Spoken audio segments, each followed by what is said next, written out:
स्वामी विवेकानंद का योगदान तथा महत्व और शिक्षा दर्शन।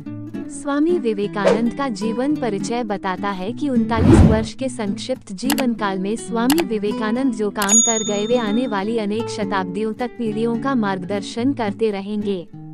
30 वर्ष की आयु में स्वामी विवेकानंद ने शिकागो, अमेरिका के विश्व धर्म सम्मेलन में हिंदू धर्म का प्रतिनिधित्व किया और उसे सार्वभौमिक पहचान दिलवाई। गुरुदेव रवींद्रनाथ ठाकुर ने एक बार कहा था, यदि आप भारत को जानना चाहते हैं तो विवेकानंद को पढ़िए। उनमें आप सब कुछ सकारात्मक ही पाएंगे, नकारात्मक कुछ भी नहीं। रोमा रोला ने उनके बारे में कहा था, उनके द्वितीय होने की कल्पना करना भी असंभव है। वे जहां भी गए सर्वप्रथम ही रहे। हर कोई उनमें अपने नेता का दिग्दर्शन करता था। वे ईश्वर के प्रतिनिधि थे और सब पर प्रभुत्व प्राप्त कर लेना ही उनकी विशिष्टता थी।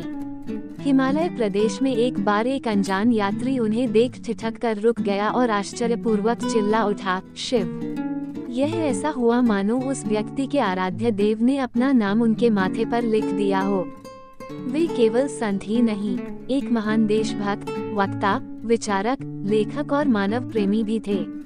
अमेरिका से लौटकर उन्होंने देशवासियों का आह्वान करते हुए कहा था, नया भारत निकल पड़े मोची की दुकान से, भूंजे के भाड़ से, कारखाने से, हाथ से, बाजार से। निकल पड़े झाड़ियों, जंगलों, पहाड़ों, पर्वतों से। और जनता ने स्वामी की पुकार का उत्तर दिया। वह गर्व के साथ निकल पड़ी। महात्मा गांधी को आजादी की लड़ाई में जो जन समर्थन मिला, वो विवेकानंद के आह्वान का ही फल था। इस प्रकार वे भारतीय स्वतंत्रता संग्राम के भी एक प्रमुख प्रेरणा के स्रोत बने। उनका विश्वास था कि पवित्र भारतवर्ष धर्म एवं दर्शन की पुण्य भूमि है। यही बड़े बड़े महात्माओं व ऋषियों का जन्म हुआ, यही संन्यास एवं त्याग की भूमि है तथा यही आदिकाल से लेकर आज तक मनुष्य के लिए जीवन के सर्वोच्च आदर्श एवं मुक्ति का द्वार खुला हुआ है। उनके कथन, उठो, जागो, स्वयं जागकर औरों को जगाओ, अपने नर जन्म को सफल करो और तब तक नहीं रुको जब तक लक्ष्य प्राप्त न हो जाए। 19वीं सदी के अंतिम वर्षों में लिया गया क्रांतिकारी वेशधारी विवेकानंद का एक दुर्लभ चित्र। ये चित्र देखकर उन्होंने कहा था, ये चित्र तो डाकुओं के किसी सरदार जैसा लगता है। 19वीं सदी के आखिरी वर्षों में विवेकानंद लगभग सशस्त्र या हिंसक क्रांति के जरिए भी देश को आजाद करना चाहते थे, परंतु उन्हें जल्द ही यह विश्वास हो गया था कि परिस्थितियां उन इरादों के लिए अभी परिपक्व नहीं हैं। इसके बाद ही विवेकानंद ने एकला चलो की नीति का पालन करते हुए एक परिव्राजक के रूप में भारत और दुनिया को खंगाल डाला। उन्होंने कहा था कि मुझे बहुत से युवा सन्यासी चाहिए जो भारत के ग्रामों में फैलकर देशवासियों की सेवा में खप जाएं। उनका ये सपना पूरा नहीं हुआ। विवेकानंद पुरोहितवाद, धार्मिक आडंबरों, कठमुल्लापन और रूढ़ियों के सख्त खिलाफ थे। उन्होंने धर्म को मनुष्य की सेवा के केंद्र में रखकर ही आध्यात्मिक चिंतन किया था। उनका हिंदू धर्म अटपटा, लिजलिजा और वायवीय नहीं था। उन्होंने ये विद्रोही बयान दिया था कि इस देश के 33 करोड़ भूखे, दरिद्र और कुपोषण के शिकार लोगों को देवी देवताओं की तरह मंदिरों में स्थापित कर दिया जाए और मंदिरों से देवी देवताओं की मूर्तियों को हटा दिया जाए। उनका ये कालजयी आह्वान 21वीं सदी के पहले दशक के अंत में एक बड़ा प्रश्नवाचक चिन्ह खड़ा करता है। उनके इस आह्वान को सुनकर पूरे पुरोहित वर्ग की घिघी बढ़ गई थी। आज कोई दूसरा साधु तो क्या सरकारी मशीनरी भी किसी अवैध मंदिर की मूर्ति को हटाने का जोखिम नहीं उठा सकती। विवेकानंद के जीवन की अंतर्लय यही थी कि वे इस बात से आश्वस्त थे कि धरती की गोद में यदि ऐसा कोई देश है जिसने मनुष्य की हर तरह की बेहतरी के लिए ईमानदार कोशिशें की हैं, तो वह भारत ही है। उन्होंने पुरोहितवाद, ब्राह्मणवाद, धार्मिक कर्मकांड और रूढ़ियों की खिल्ली भी उड़ाई और लगभग आक्रमणकारी भाषा में ऐसी विसंगतियों के खिलाफ युद्ध भी किया। उनकी दृष्टि में हिंदू धर्म के सर्वश्रेष्ठ चिंतकों के विचारों का निचोड़ पूरी दुनिया के लिए अब भी ईर्ष्या का विषय है। स्वामी ने संकेत दिया था कि विदेशों में भौतिक समृद्धि तो है और उसकी भारत को जरूरत भी है, लेकिन हमें याचक नहीं बनना चाहिए। हमारे पास उससे ज्यादा बहुत कुछ है जो हम पश्चिम को दे सकते हैं और पश्चिम को उसकी बेसाख्ता जरूरत है। ये स्वामी विवेकानंद का अपने देश की धरोहर के लिए दम्भ या बड़बोलापन नहीं था। यह एक वेदांती साधु की भारतीय सभ्यता और संस्कृति की तटस्थ, वस्तुपरक और मूल्यगत आलोचना थी। 20वीं सदी के इतिहास ने बाद में उसी पर मुहर लगाई। विवेकानंद का शिक्षा दर्शन। मुख्य लेख, स्वामी विवेकानंद की शिक्षा और दर्शन। स्वामी विवेकानंद मैकॉले द्वारा प्रतिपादित और उस समय प्रचलित अंग्रेजी शिक्षा व्यवस्था के विरोधी थे, क्योंकि इस शिक्षा का उद्देश्य सिर्फ बाबुओं की संख्या बढ़ाना था। वह ऐसी शिक्षा चाहते थे जिससे बालक का सर्वांगीण विकास हो सके। बालक की शिक्षा का उद्देश्य उसको आत्मनिर्भर बनाकर अपने पैरों पर खड़ा करना है। स्वामी विवेकानंद ने प्रचलित शिक्षा को निषेधात्मक शिक्षा की संज्ञा देते हुए कहा है कि आप उस व्यक्ति को शिक्षित मानते हैं जिसने कुछ परीक्षाएं उत्तीर्ण कर ली हों तथा जो अच्छे भाषण दे सकता हो, पर वास्तविकता यह है कि जो शिक्षा जनसाधारण को जीवन संघर्ष के लिए तैयार नहीं करती, जो चरित्र निर्माण नहीं करती, जो समाज सेवा की भावना विकसित नहीं करती तथा जो शेर जैसा साहस पैदा नहीं कर सकती, ऐसी शिक्षा से क्या लाभ। अतः स्वामी सैद्धांतिक शिक्षा के पक्ष में नहीं थे, वे व्यवहारिक शिक्षा को व्यक्ति के लिए उपयोगी मानते थे। व्यक्ति की शिक्षा ही उसे भविष्य के लिए तैयार करती है, इसलिए शिक्षा में उन तत्वों का होना आवश्यक है जो उसके भविष्य के लिए महत्वपूर्ण हो। स्वामी विवेकानंद के शब्दों में, तुमको कार्य के सभी क्षेत्रों में व्यवहारिक बनना पड़ेगा।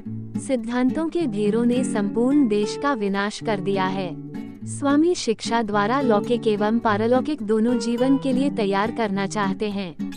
लौकिक दृष्टि से शिक्षा के संबंध में उन्होंने कहा है कि हमें ऐसी शिक्षा चाहिए जिससे चरित्र का गठन हो, मन का बल बढ़े, बुद्धि का विकास हो और व्यक्ति स्वावलंबी बने। पारलौकिक दृष्टि से उन्होंने कहा है कि शिक्षा मनुष्य की अंतर्निहित पूर्णता की अभिव्यक्ति है। स्वामी विवेकानंद के शिक्षा दर्शन के आधारभूत सिद्धांत। स्वामी विवेकानंद के शिक्षा दर्शन के आधारभूत सिद्धांत निम्नलिखित हैं। 1. शिक्षा ऐसी हो जिससे बालक का शारीरिक, मानसिक एवं आत्मिक विकास हो सके। 2. शिक्षा ऐसी हो जिससे बालक के चरित्र का निर्माण हो, मन का विकास हो, बुद्धि विकसित हो तथा बालक आत्मनिर्भर बने। 3. बालक एवं बालिकाओं दोनों को समान शिक्षा देनी चाहिए। 4. धार्मिक शिक्षा पुस्तकों द्वारा न देकर आचरण एवं संस्कारों द्वारा देनी चाहिए। 5. पाठ्यक्रम में लौकिक एवं पारलौकिक दोनों प्रकार के विषयों को स्थान देना चाहिए। 6. शिक्षा गुरु गृह में प्राप्त की जा सकती है। 7. शिक्षक एवं छात्र का संबंध अधिक से अधिक निकट का होना चाहिए। 8. सर्वसाधारण में शिक्षा का प्रचार एवं प्रसार किया जाना चाहिए। 9. देश की आर्थिक प्रगति के लिए तकनीकी शिक्षा की व्यवस्था की जाए। 10. मानवीय एवं राष्ट्रीय शिक्षा परिवार से ही शुरू करनी चाहिए। 11. शिक्षा ऐसी हो जो सीखने वाले को जीवन संघर्ष से लड़ने की शक्ति दे। स्वामी विवेकानंद के शिक्षा पर विचार मनुष्य निर्माण की प्रक्रिया पर केंद्रित हैं, न कि महज किताबी ज्ञान पर। एक पत्र में वे लिखते हैं, शिक्षा क्या है? क्या वह पुस्तक विद्या है? नहीं। क्या वह नाना प्रकार का ज्ञान है? नहीं, ये भी नहीं। जिस संयम के द्वारा इच्छा शक्ति का प्रवाह और विकास वश में लाया जाता है और वो फलदायक होता है, वह शिक्षा कहलाती है। शिक्षा का उपयोग किस प्रकार चरित्र गठन के लिए किया जाना चाहिए, इस विषय में विवेकानंद कहते हैं, शिक्षा का मतलब यह नहीं है कि तुम्हारे दिमाग में ऐसी बहुत सी बातें इस तरह ठूस दी जाएं, जो आपस में लड़ने लगे और तुम्हारा दिमाग उन्हें जीवन भर में हजम न कर सके। जिस शिक्षा से हम अपना जीवन निर्माण कर सके, मनुष्य बन सके, चरित्र गठन कर सके और विचारों का सामंजस्य कर सके, वही वास्तव में शिक्षा कहलाने योग्य है। यदि तुम 5 ही भावों को हजम कर तदनुसार जीवन और चरित्र गठित कर सके हो तो तुम्हारी शिक्षा उस आदमी की अपेक्षा बहुत अधिक है जिसने एक पूरी की पूरी लाइब्रेरी ही कंठस्थ कर ली है। देश की उन्नति फिर चाहे वह आर्थिक हो या आध्यात्मिक में स्वामी शिक्षा की भूमिका केंद्रीय मानते थे। भारत तथा पश्चिम के बीच के अंतर को वे इसी दृष्टि से वर्णित करते हुए कहते हैं, केवल शिक्षा शिक्षा शिक्षा यूरोप के बहुतेरे नगरों में घूमकर और वहाँ के गरीबों के भी अमन चैन और विद्या को देखकर हमारे गरीबों की बात याद आती थी और मैं आंसू बहाता था। यह अंतर क्यों हुआ? उत्तर पाया, शिक्षा। स्वामी विवेकानंद का विचार था कि उपयुक्त शिक्षा के माध्यम से व्यक्तित्व विकसित होना चाहिए और चरित्र की उन्नति होनी चाहिए। सन 1900 में लॉस एंजल्स, कैलिफोर्निया में दिए गए एक व्याख्यान में स्वामी यही बात सामने रखते हैं। हमारी सभी प्रकार की शिक्षाओं का उद्देश्य तो मनुष्य के इसी व्यक्तित्व का निर्माण होना चाहिए, परंतु इसके विपरीत हम केवल बाहर से पालिश करने का ही प्रयत्न करते हैं। यदि भीतर कुछ सार न हो तो बाहरी रंग चढ़ाने से क्या लाभ? शिक्षा का लक्ष्य अथवा उद्देश्य तो मनुष्य का विकास ही है। स्वामी विवेकानंद के अनमोल वचन, उठो जागो और तब तक नहीं रुको जब तक लक्ष्य प्राप्त नहीं हो जाता। हर आत्मा ईश्वर से जुड़ी है, करना ये है कि हम इसकी दिव्यता को पहचाने, अपने आप को अंदर या बाहर से सुधार कर। कर्म, पूजा, अंतर मन या जीवन दर्शन, इनमें से किसी एक या सबसे ऐसा किया जा सकता है और फिर अपने आप को खोल दें। यही सभी धर्मों का सारांश है।